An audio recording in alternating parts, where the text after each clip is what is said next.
경상수지. 경상수지는 국제 경제 상황을 나타내는 개념인데 국제 정치의 갈등 요인으로 부상하기도 한다. 경상수지 적자 규모가 크고 지속적인 미국과 같은 나라에서는 기업은 말할 것도 없고 노동조합, 국회의원 등이 경상수지 적자를 초래한 교역 상대국인 중국을 불공정 무역 국가로 비난한다. 또한 많은 경제학자들이 지속적인 무역 불균형으로 인해 초래될 국제금융질서 불안정을 우려한다. 일반 사람들에게 경상수지라는 개념은 다소 혼란스럽다. 여행수지와 상품수지는 경상수지와 어떻게 다른가? 경상수지는 무엇을 나타내는 통계이고 어떻게 측정되는가? 경상수지는 흑자가 좋고 적자는 나쁜가? 이를 이해하기 위해서는 경상수지의 개념과 경상수지 불균형의 원인에 대해서 살펴볼 필요가 있다.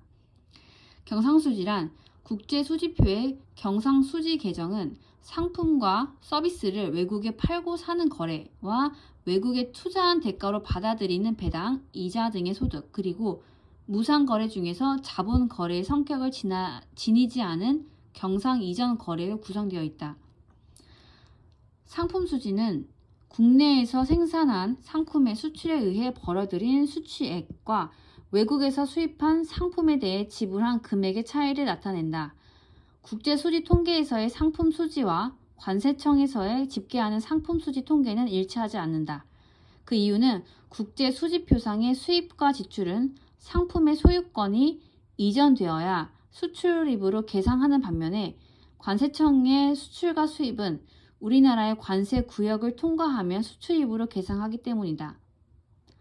따라서 통관 통계에서는 수출은 FOB 가격, 수입은 운임 및 보험료가 포함되는 CIF 가격으로 평가되는 반면에 국제수지 통계에서는 수출, 수입 모두 FOB 가격으로 평가된다. 서비스 수지는 외국과의 서비스 거래 결과 벌어들인 금액과 외국에 지급한 금액의 차이를 말한다. 즉 우리나라의 선박이나 항공기가 상품이나 여객을 나르고 외국으로부터 받은 운임, 외국 관광객이 우리나라에서 쓰고 간 돈, 무역 대리점의 수출입 알선 수수료 수입 등이 서비스 수출이 된다. 반대로 우리나라가 외국에 지급한 외국 선박과 항공기의 운임 경비, 외국 해외 여행 경비, 외국의 특허권 사용료 등은 모두 서비스 수입으로 간주된다. 소득수지는 내국인이 외국에 단기간 머물면서 번 돈과 국내에 일시 고용된 외국인 근로자에게 지급한 돈의 차이와 국내 거주자가 외국에 투자한 결과 벌어들인 배당금, 이자와 외국인이 우리나라에 투자한 대가로 지급받는 배당금, 이자의 차이를 나타낸다.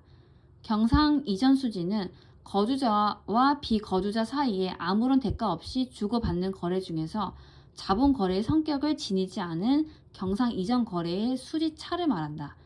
대표적인 경상이전 거래는 해외 교포가 국내 친척 등에 보내오는 송금, 종교기관이나 자선단체의 기부금과 구호물자, 정부 간의 무상 원조 등이다.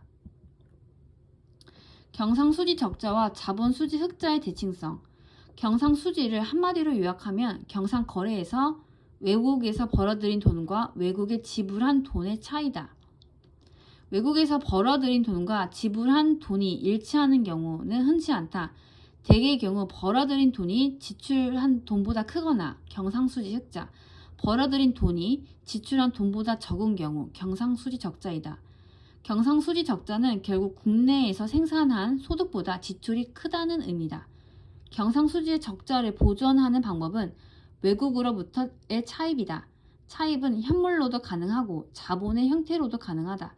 외국인들이 한국에 들어와서 공장을 짓고 사업을 펼치는 직접 투자는 현물 투자 형태의 외국 자본 유입이다.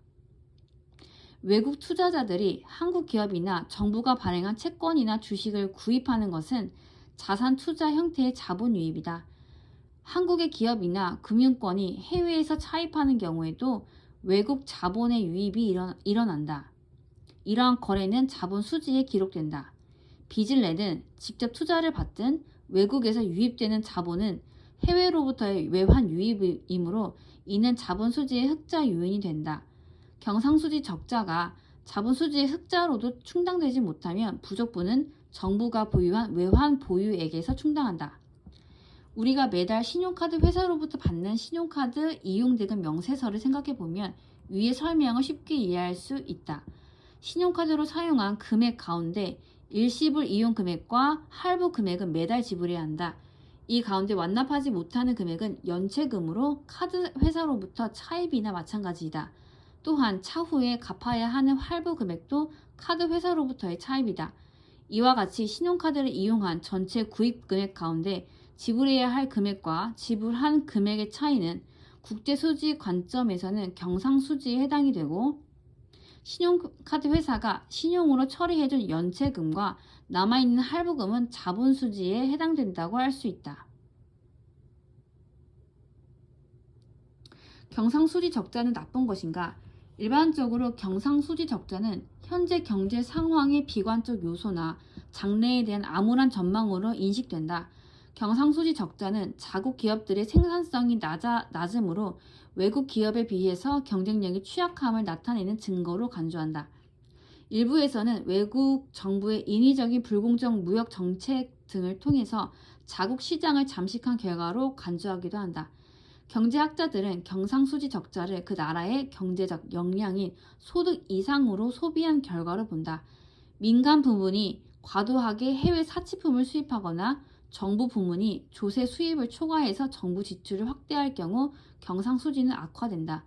경상수지 적자는 외국에서 차입한 외환이나 정부가 보유한 외환으로 보전해야 한다. 마치 개인의 지출이 수입을 초과하는 경우 개인의 저축이나 차입에 의해서 해결하는 원리와 같다. 경상수지 적자가 지속적이고 우려할 수준에 이르면 해외로부터의 차입은 어려워지고 기존의 채권자 가운데 일부는 투자금을 회수하기 시작한다. 이러한 상태에서는 기존 채무의 연장도 어려워지고 신규 차입은 더욱더 불가능해진다. 해외 차입이 어려워지면 결국은 정부가 보유한 비상금인 외환 보유액을 사용해야 한다. 이때 정부가 보유한 외환 보유액마저 고갈되면 기존에 차입한 외채에 대한 지급 불능이나 국가 부도의 사태에 이르게 된다. 국민 경제는 도탄의 상황에 이르게 되는 것이다. 경상수지 적자가 나쁘다는 일반적인 인식이 형성된 근거이다. 그러나 경상수지 적자에 대한 다른 시각도 존재한다. 경상수지 적자가 반드시 외환위기나 국가 부채 지급 정지를 초래하는 것은 아니라는 관점이다.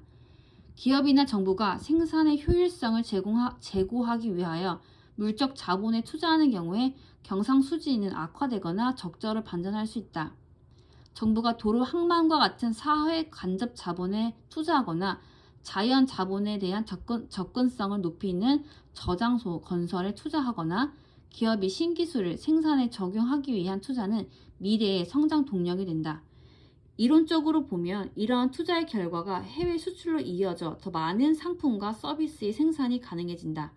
결국 일시적인 경상수지 적자가 부족한 투자 재원을 확충한 것이라면 확충된 투자의 결과로 얻어지는 수출의 확대로 경상수지 적자는 흑자로 반전될 수 있다. 결국 경상수지 적자는 적자를 초래한 내용이 중요하다.